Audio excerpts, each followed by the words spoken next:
Bonjour à tous.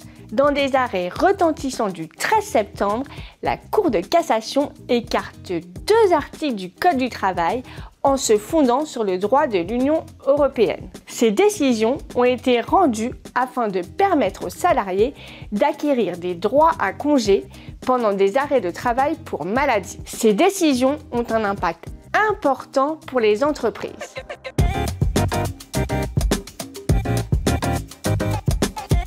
Selon le Code du travail, chaque salarié a le droit à 2,5 jours ouvrables de congés payés par mois de travail effectif. Contrairement au droit européen, le Code du travail prévoit que les absences pour cause de maladie non professionnelle et les absences pour maladie et accident professionnels ne sont pas pris en compte dans le calcul du droit à congés payés. Ces dispositions françaises ont été jugées contraires à la jurisprudence de la Cour de justice de l'Union européenne.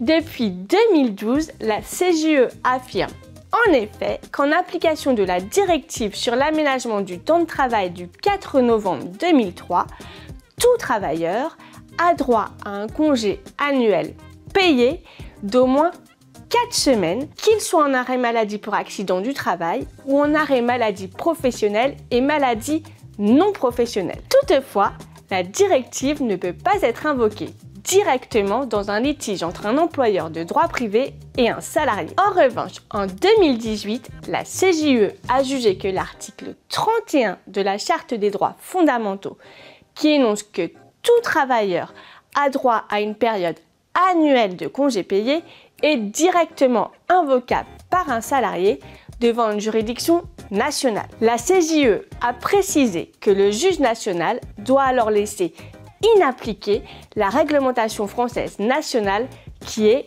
non conforme. Et c'est ce que la Cour de cassation a fait dans ses arrêts du 13 septembre 2023. Dans deux affaires, elle a écarté les dispositions du Code du travail pour garantir le droit à congés payés. Dans une première affaire, il s'agissait d'un salarié qui avait été en arrêt maladie non professionnel. Dans la seconde affaire, il s'agissait d'un salarié victime d'un arrêt de travail qui avait duré plus d'1 an. Dans les deux cas, les juges ont pris en compte la totalité des absences dans le calcul des congés payés. La Cour de cassation est même allée au-delà des exigences du droit européen. Alors que la directive européenne prévoit un droit annuel à 4 semaines de congés payés, la Cour de cassation a précisé dans la notice qui accompagne l'arrêt que la solution vaut non seulement pour les 4 semaines de congés principales, mais aussi pour la 5e semaine et les éventuels congés payés conventionnels. Par ailleurs, dans un troisième arrêt du 13 septembre, la Cour de cassation se prononce sur la prescription de l'indemnité de congés payés qui court à compter de la fin de la période au cours de laquelle les congés auraient pu être pris. Elle précise que la prescription ne débute que si l'employeur justifie avoir accompli les diligences qui lui incombent légalement afin d'assurer au salarié la possibilité d'exercer effectivement son droit à congés payés. Dans le cas contraire, les droits ne sont pas prescrits puisque le délai de prescription n'a pas débuté. Sur ce point, elle tire les conclusions d'un arrêt de la Cour européenne de 2022 qui visait aussi l'article 31 de la Charte et son effet direct. Qu'entend-on ici par diligence?